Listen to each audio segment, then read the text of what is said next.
The untouchable True School Sports Empire proudly presents something the boxing game's been missing. Hey, what's going on? It's your boy BT. I came here to talk some boxing with the thousands of True School Sports subscribers. Now, this is the official post-fight review for Shakur Stevenson versus Jamel Herring, and the result of the fight is Shakur Stevenson stops Jamel Herring in the 10th round in brutal fashion, beats him to a bloody pulp. Kind of gave me those Arturo Gatti versus Floyd Mayweather vibes.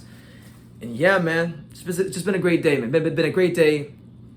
I love when a plan comes together. I love when Shakur Stevenson box how he's supposed to box. I love when the Florida Panthers go 5-0 and show the world they're the best hockey team. And I love when we get to humble Pops talking all that military propaganda nonsense and Shakur Stevenson. So I gotta ask you now, Pops. Now that Shakur Stevenson had this performance and you got to see the full toolbox, because he only showed us all. That's the crazy thing. All these fights where he was winning and had already become champion, he was only showing you maybe 50%, 70%. He showed you everything tonight. So what do you think about that? How about now? I mean, I think right now he showed me a lot more than what he did. I was criticizing him before the fight that he doesn't finish fights, that he doesn't use his power the way he did. But boy, did today he come out as soon as the bell came out and totally dominated the Marine. There was no, the Marine had no answer for him. I mean, he was going to the body, going to the top. He was doing everything his way, his speed, his movement. I mean, you named it, pushing, what's the name, back? Pushing him back. I mean, I'm going to say this is a coming out party for Shakur Stevenson. I said it before the fight because I think he's got a family coming up and can have a baby, that things change and everything. And I think this is part of his maturity of being one of the top champions in 130. I gotta say this, man. Now, I tell people this story in my life all the time, man. Shakur Stevenson, I had the honor and the privilege to meet this young man.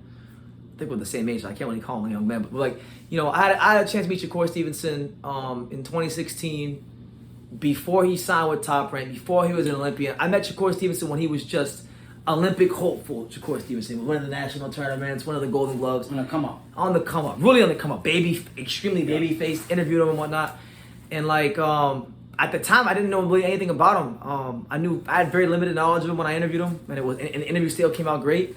But even with the little bit that I knew and that I came to find out when I talked to him, I got the sense that I was around somebody that was destined for greatness.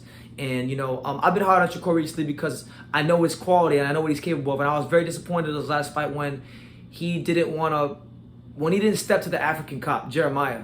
But this fight here, he more than made up for it. And he showed what I've been telling people for a long time. I've been telling people for a long time that when it comes to the young fighters, the young crop of Ryan Garcia, Devin Haney, Javante Davis, Teofimo Lopez, and Shakur Stevenson, I told everybody, all those five guys, the two best, the two real deals of those five is Shakur and Teo. Everybody else, in my humble opinion, they might be talented.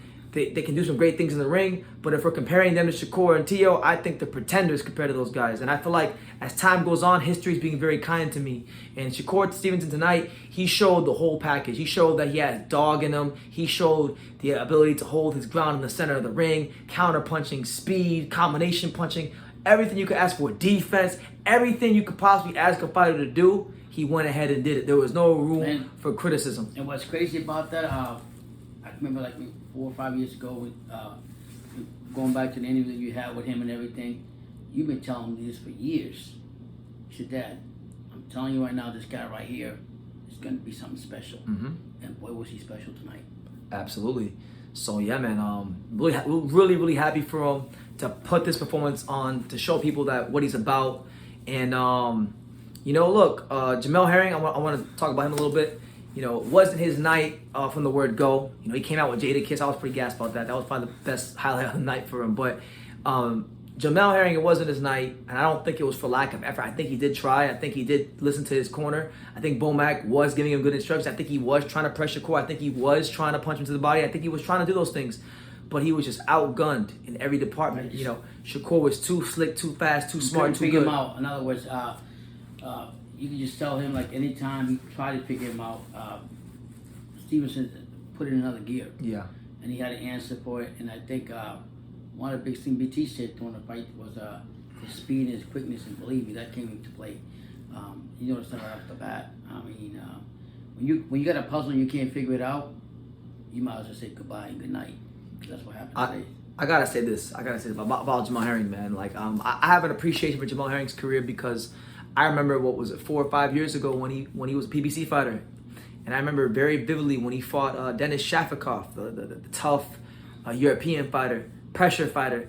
Denis Shafikov absolutely beat the brakes off Jamel Herring, and at that point in time when he got stopped, a lot of people didn't think Jamel Herring would become anything in boxing. Then he got with Terrence Crawford and Brian McIntyre, and moved down to 130, and became a world champion, made something of himself. He was a guy that, maybe he started boxing, doesn't have the pedigree of a Shakur Stevenson in the amateurs, but, had a rough start in his career, had his back against the wall. Because I'm going to tell you this, when you get knocked out the way he did against Shafikov at 135, and you're not a big name, and you don't got the big fan base, and you don't got the gold medal, you're really up against it. And he was really out to dry in his boxing career.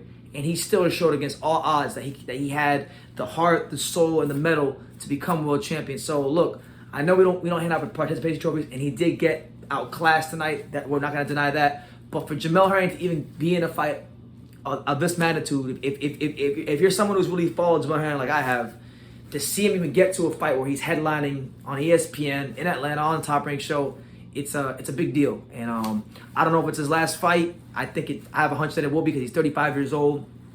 He took a lot of punishment in there.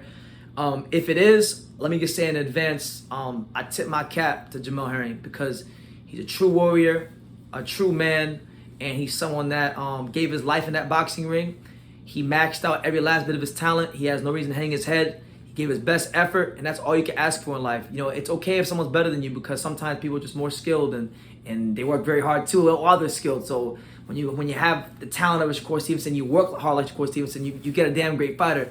But Jamel Herring has nothing to be ashamed of, and I thank him for his boxing career, because he's given me some good nights, some nights I really enjoyed, and I thank Jamel Herring for obviously his service to this country. This country wouldn't be anything without people like Jamel Herring and my father, who laid the lives on the line. So he always will have my respect for that. But getting back to Shakur, truthfully speaking, Pops, me were arguing about Emmanuel Navarrete, and I was gonna cut the clip up and put it up, but I don't want to Pops now that this fight's happening. But I think I don't think Navarrete will beat him. I think Navarrete will get whooped. I think Oscar Valdez will get whooped.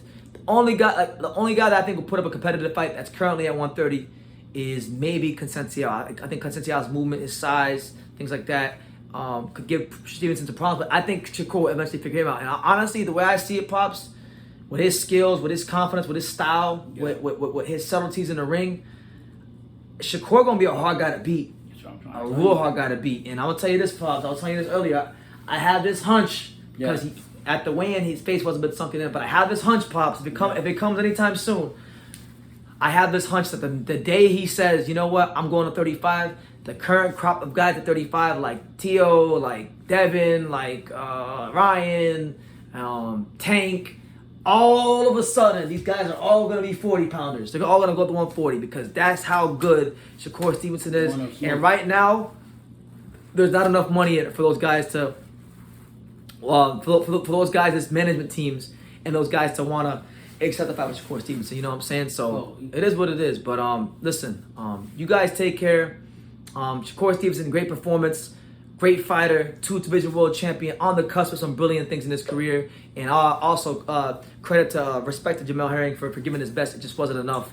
And again, if it's the last fight of your career, much respect to you. Much respect to his whole entire team. Brian McIntyre, Terrence Crawford, Bernie the boxer. Shout out to him. Go subscribe to my YouTube. I love that guy. And yeah, man, I'll leave it at that. And like I say in every single one of these videos, you can love me or you can hate me. But I'm just kidding from Daniel. So until next time, take care, guys.